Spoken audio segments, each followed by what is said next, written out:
Welcome to the film analysis, today with The Pursuit of Happyness by Gabriele Mucchino, dating back to 2006. A little later, and this movie would not have been produced given the financial crisis of 2007-2008.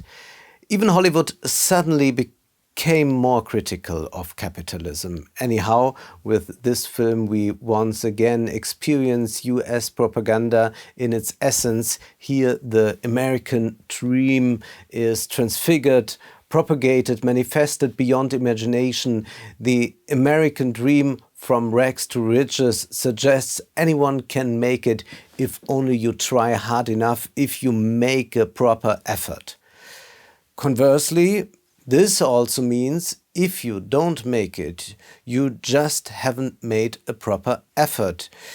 You may end up, for example, like the homeless man shown at the beginning, lying belly down on the street in San Francisco in the gutter. I'm sure there's a place reserved in hell for all those who worked on this film. It's set in San Francisco in the early 80s with Miss plays Chris Gardner, a simple salesman. He has gone into business for himself, peddling a medical device that does nothing more than an X-ray machine. He fails to get rid of it. He's burdened himself with a slow seller. It's an absolute bad investment. He still must sell this equipment to doctors who don't need it. He must talk them into it, representing a talent he may apply elsewhere. One could, for example, also work as an investment banker and talk people into any kind of investment model. The plot has two strands that converge into one question. Will he make it? First, will he manage to sell the remaining equipment after all? And will Chris Gardner manage to become an investment banker? Ideology also appears here in persona embodied by Ronald Reagan. We see him in a televised speech outlining a difficult economic situation and telling the American people we can turn it around even though the national budget is out of whack and the debt is at record levels. We witness the neoliberal narrative judging government debt, promoting austerity politics and an urgent need to curb government spending. Of course, we find that in politics today too, for example with politicians like Liz Truss or Olaf Scholz, but Reagan, along with Thatcher, was one of the first movers.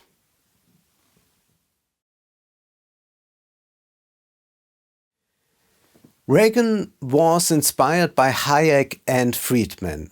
Ironically, Ronald Reagan did cut social spending and did save a lot of money, but the mountain of debt continued to grow to astronomical heights. Why? At the same time, Reagan increased arms spending enormously.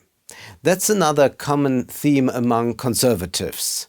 There's no money left over for anything, not for theater, not for culture, not for social issues, but for armaments. At the same time, Ronald Reagan also disguised his social cuts policy as conservatism, as austerity rarely proves to be popular. Coupled with a reactionary attitude, however, Reagan appealed to a diffuse feeling in people. He directed it at the time willingly against emancipatory left-wing movements. This ressentiment is represented in the movie by a hippie woman, for example, called the hippie aunt here, who steals one of Chris Gardner's devices. The film thus manifests the cliché of the antisocial left. And look how the film shows the mother of Chris Gardner's child. his wife from whom he separates. This mother is irresponsible. She does not take care of her son probably. She cannot understand her husband. The film paints the picture of the bad mother. That's been a case of Margaret Thatcher, as she condemned single mothers as irresponsible women. The whole German conservatism warned of a motherless society in the 80s. The film picks up on these themes. It reproduces this ideology. Part of this ideology passes down pressure. The kindergarten for the men is low paid, not good enough, and the employees are reprimanded. Chris Gardner beats up the cab driver when he can't afford the fare. The ideology of conservatives resonates here, treating government debt just as private debt. Chris Gardner can't pay the bill. He has accumulated endless parking tickets and he fails to pay those as well. Thus, the film merges private debts and the debts of the state which Ronald Reagan addresses. Nonsense.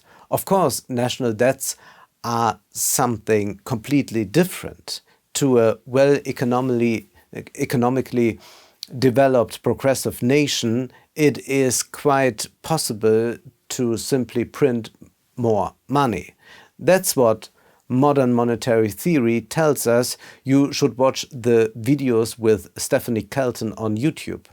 Chris is later thrown out from its housing. He and his son even become homeless and eventually camp out in a subway toilet.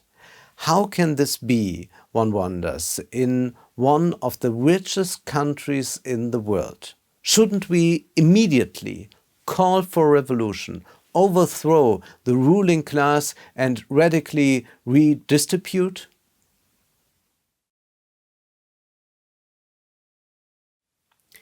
You can't pack more injustice and exploitation in a movie. It is unbelievable, but there is no revolution. On the contrary, the conditions are not only accepted, but they are also propagated. A man collapses into the bottomless pit with his son because the man took a wrong turn. He thought these devices would be a good idea, believed that this is an important medical device delivering progress. I will invest in it, I will earn money with it. That turned out to be a bad investment. Capitalism in its purest form. One mistake and you end up in the subway toilet. But as we've learned from capitalism, each problem carries opportunity. By chance, Gardner meets a very successful investment banker and wonders if he could do the same thing. You don't need a degree for that, but he must do an internship there first. Gardner applies for this internship, performing a little differently than everyone else. First and foremost, this internship means unpaid work. It is also clear that out of the 20 interns, only one will be hired in the end. These interns contractually guarantee that they will not be allowed to go to a competitor afterwards. Even when Chris Gardner is hit by a car, he is still at work on time and runs there without shoes if necessary. He accepts humiliation from his superiors without complaint. It amazes me. On the one hand, we have a whole new economic world here at the stock exchange. And on the other hand, however, we also have an old way of working in which diligence and discipline count. We don't have the idea of a stockbroker here as American Psycho shows, for example. No, here we find a very strong appeal to the Protestant work ethic. Taylorism also plays a role again, but now intrinsically motivated. Chris Gardner calculates that he can save 8 minutes a day if he doesn't hang up the phone at all but continues dialing right away. He also doesn't drink anything at work to eliminate trips to the restroom. Remember the toilet scandal at Amazon? There were rumors that the warehouse workers had to pee in bottles. In short, he is the ideal employee. In the process, a contradiction arises. He advertises products where one says, "Let your money work for you." In truth, however, it is perfectly clear that this money does not work for itself, but must be earned. Financialization has put him and many of his comrades in their precarious position. Chris now wants to join those who are responsible for this fate. However, the film sells this contradiction as him taking his fate into his own hands. The film has dramaturgical flaws, but they are very telling. Chris is supposed to sell these devices. Discipline and diligence are of the essence. These values have stood the test of time in the real economy. On the one hand, for dramaturgical reasons, you also have this real economy illustrating Taylorism and the Protestant work ethic. On the other hand, the financialized world of work, quite an invincible one, with cold calling on the phone leading to commission profits. There is not too much difference between the two. The low point for Chris Gardner is finally symbolized by tax debts he cannot pay. If he really can't keep up, he's in free fall. Here, once again, the film depicts the state as the big problem. Unsurprisingly, the film doesn't pose any systemic questions when it comes to homeless, for example, which remains, after all, a big problem in San Francisco. The film only shows it through an individual's fate. Chris and his son have trouble finding a place to stay because they are all overcrowded. Again and again, hundreds of homeless people are turned away. Why are there so few homeless shelters? The film does not ask this question. The answer is obvious. Only capital profits from this system. Capital does not want to pay taxes, and this faction also represents Chris Gardner's clientele.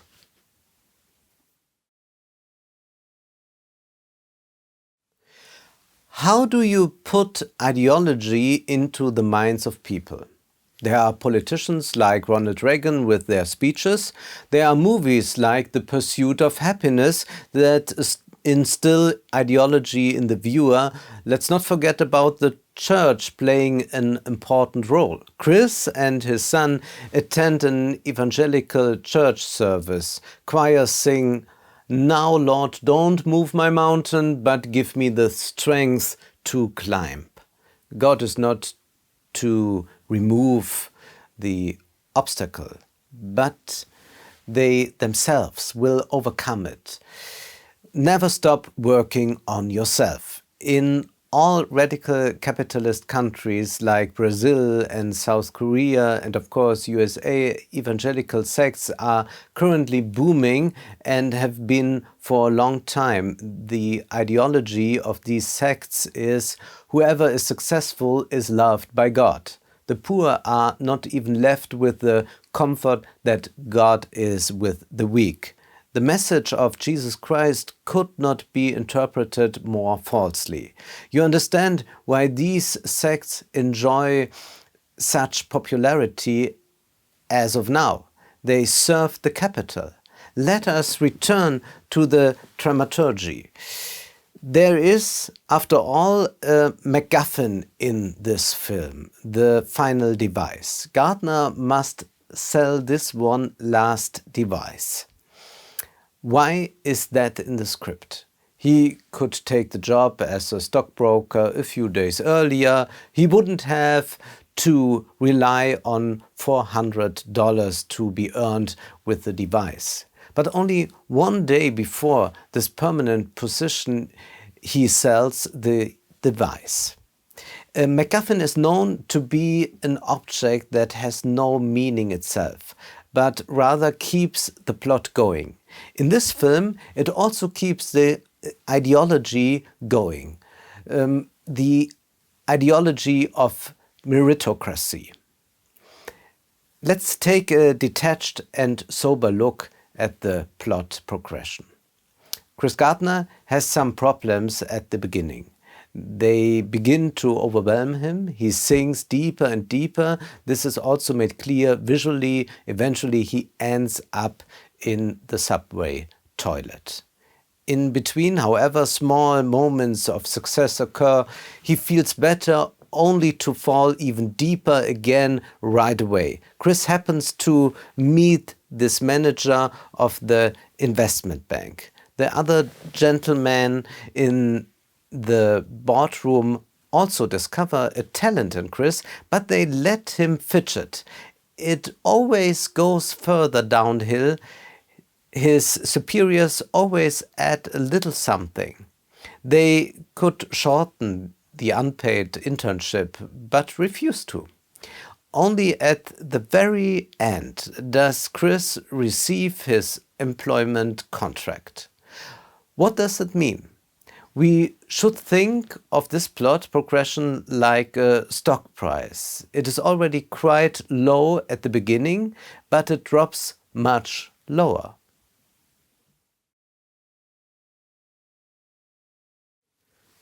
The key to interpreting the movie lies in the book that Chris and all the other investment bank interns are handed as the Bible, Security Analysis by Benjamin Graham. The book explains how to invest in stocks. Benjamin Graham tweaked and popularized his strategy in 1949 in the best-selling book The Intelligent Investor. This book has influenced many, for example, Warren Buffett. Two things are especially important when investing in stocks. You should thoroughly analyze which company you are investing in. You must take a long time to get an overview, read the annual reports, see how the company reacts in crises. Intel is of the essence to achieve financial success. Finally, Graham gives the ultimate tip. You should only invest in a stock when it is trading well below its value. This is also the case with Chris Gardner. Only when he is below his value, at the bottom, the company invests in him and hands out the employment contract. The company waits for the ideal time to sign him as cheap labor. Everyone wants the job. The employer waits for the one who is willing to do anything out of necessity. Gardner also applies Graham's advice to raising his son. He advises him to act diligently. Never let others talk you into anything. Don't be driven by moods. Do what you truly want to do. There too, he acts in the spirit like Graham. How do we explain this great lack of empathy of Chris' superiors towards him? After all, they don't let themselves be carried away by him, although he impresses them to some extent, for example, when he shows them how a Rubik's Cube works. However, the supervisors react to everything in a calculating manner. They don't get carried away with any spontaneous action, let alone hire him immediately. In other ways, they tend to burden him more and more. Graham advises that one should behave in the same way as fluctuating stock market prices, one should not let oneself go crazy, not let oneself be driven by emotions. So Graham introduces the character Mr. Market into the book. Graham writes, "Imagine that in some private business you own a small share that costs you $1,000. One of your partners, named Mr. Market, is very obliging indeed. Every day he tells you what he thinks your interest is worth and furthermore offers either to buy you out or to sell you an additional interest on that basis. Sometimes his idea of value appears plausible and justified by business developments and prospects as you know them. Often, on the other hand, Mr. Market lets his enthusiasm or his fears run away with him, and the value he proposes seems to you nothing short of silly. If you are a prudent investor or a sensible businessman, will you let Mr. Market's daily communication determine your view of the value of a $1,000 interest in the enterprise? In other words, don't be too quickly impressed if someone knows how the Rubik's Cube works." Graham continues, "The true investor is in that very position when he owns a listed common stock. He can take advantage of the daily market price or leave it alone as dictated by his own judgment and inclination. He must take cognizance of important price movements, for otherwise his judgment will have nothing to work on. Conceivably, they may give him a warning signal, which he will do well to heed. This in plain English means that he is to sell his shares because the price has gone down, foreboding worse things to come. In our view, such signals are misleading at least as often as they are helpful." So, what can we say? Thus, long-term investment requires calmness and composure, a sober view. You should let the stock prices flounder even someone like Chris. That's how Chris Gardner's desired major customer proceeds. He even invites him to a game, takes a little trip, but also leaves him hanging. He watches but does not react immediately to Chris and does not invest. With its mawkishness, the film obscures the economic conditions. It veils the calculation of valuing people like stocks. If they are not worth anything, they will be discarded. The opening image of the homeless man lying on the sidewalk is thus finally justified. He didn't deserve it any other way. He probably didn't perform as well as our Chris. In short, The Pursuit of Happiness is a propaganda film in its purest form. We are only supposed to watch without seeing. It would be nice if you would like to support the film analysis financially. You can do so via my bank account or PayPal. Also, you can find me on Patreon. Thank you very much.